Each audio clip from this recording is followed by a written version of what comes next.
Slut shaming and the stigmatization of sexually transmitted diseases, otherwise known as STDs, are both social issues that have been receiving far more attention in the past couple of decades. These are both problems that affect women, but they are not often treated as related issues. Most of the public discussion has been centered around slut shaming, with movements such as the slut walk, as well as an attempt to redesignate slut as a positive label. Even so, the stigmatization of STDs are rarely discussed as a feminist issue. Though few people outwardly denigrate individuals who have STDs, the rhetoric that surrounds these illnesses in schools, hospitals, and today's hookup culture can lead to internalized stigmatization. Slut shaming derives from a cultural history of regulating female sexuality. Throughout our history as a Western society, there has been a great emphasis placed on controlling female bodies. Social constraints have been placed upon women as a means of systematically keeping them in a lower social status, within a hierarchy that values masculinity. Throughout my research, I was able to find that slut shaming generally has nothing to do with the sexual act one actually engages in. It is not often intended to punish individuals for the sexual acts themselves, but it is used rather as a means of social policing. I was able to find this evidence in a research article titled Good Girls: Gender, Social Class, and the Slut Discourse on Campus, written by Elizabeth A. Armstrong, Laurel T. Hamilton, Elizabeth M. Armstrong, and J. Lotus Seeley.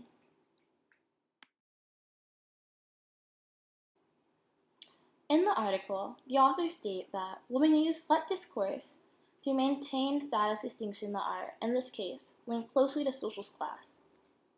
Both low and high status women define their own performances of femininity as exempt from sexual stigma, while labeling the other group as slutty. Women use the slut stigma as a means of controlling their own gender performance, as well as the gender performance other women may display. The slut stigma is used as a tool of social control, but the negative attitudes surrounding STDs create a compounding effect. The stigma of STDs correlates to the belief that if one is a carrier, they are automatically assumed to be sexually deviant. However, there seems to be little to no stigma surrounding sexual promiscuity itself. In 2011, author Adrina Nack published Bad Girls and Fallen Women: Chronic STD Diagnoses as Gateways to Tribal Stigma. She explained how women in their study learned to view herpes and human papillomavirus as symbols of impurity, antithetical to feminine ideals of sexual morality. Socialized to fear a caste system that divides women according to perceptions of moral transgression, the women viewed official medical diagnoses as having potential to brand them not only as diseased, but also as immoral.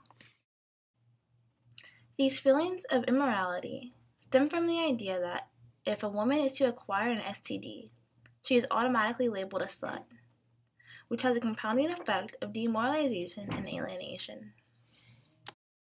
The stigma is taught by a society throughout one's development in a variety of environments. One of the first places that many people are exposed to this kind of stigmatization is in our public education system.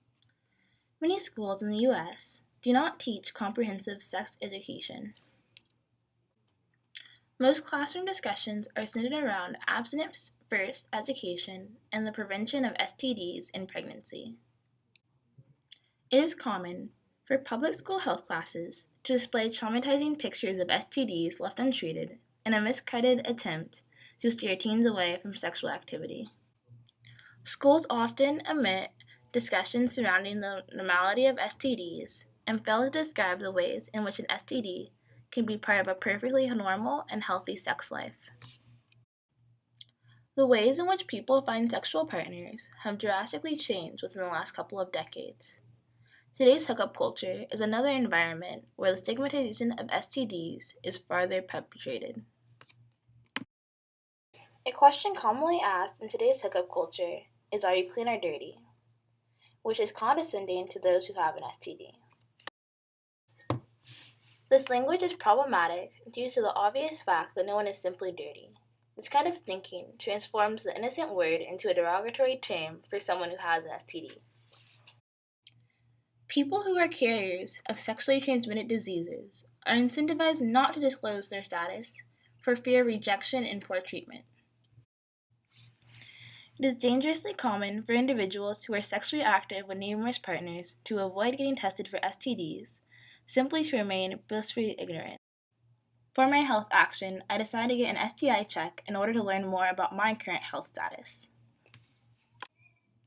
The process itself was a stigmatizing experience, due to the overwhelming amount of questions and the excessively bureaucratic procedure required to receive a blood test.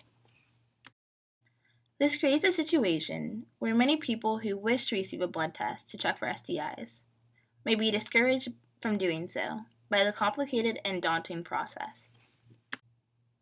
Surprisingly, the very place that one must go to receive testing stigmatizes STDs in a much more clinical but equally damaging way. The intensive questions about one's sexual history in regards to being tested includes things such as, are you experiencing any symptoms? If you do not have any symptoms, why do you want the test? When was the last time you had unprotected sex? At what age did you first have sex? Although testing facilities are present in most cities, accessing them can be far from easy, leading many to avoid the process altogether. When I go to Kaiser to get tested, I'm required to ask a doctor to order a test. They do not do any kind of walk-in test, so planning ahead is required. Clinics are also an option for those seeking STD testing, but they can be time-consuming and expensive for those without health care nor proof of income. Frustrated by the medical industry, I decided to channel my emotions and do something creative.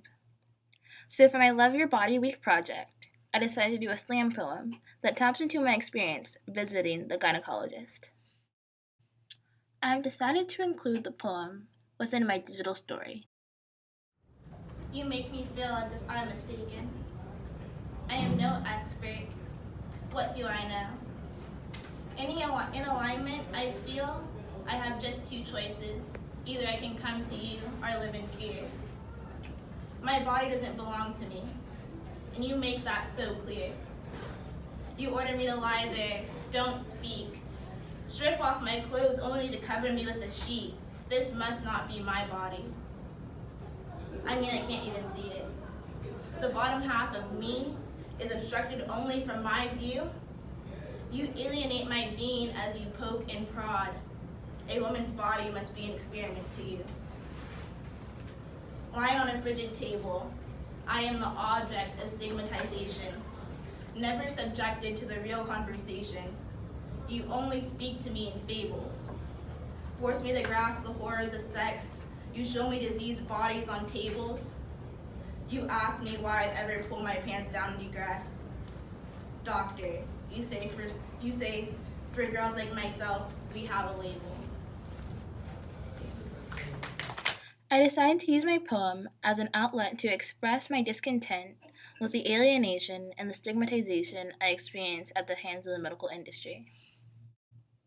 Schools, today's hookup culture, as well as the medical community, can all be attributed to the over-stigmatization of STDs.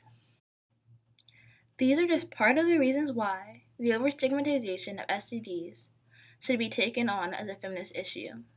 These mindsets can easily lead towards a form of internal misogyny.